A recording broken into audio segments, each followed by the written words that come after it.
Hi, excuse me. Do you have anything for a cough? Sure. Is it a dry cough or a cough with phlegm?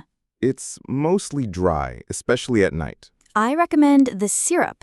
It helps soothe your throat and reduce coughing. Does it make you sleepy? Yes, it can. It's best to take it before bedtime. Perfect. How often should I take it? 1 spoon 3 times a day. Don't exceed the dosage. Got it. I'll take 1 bottle, please. Here you go. Feel better soon. Thank you. Have a nice day. You too.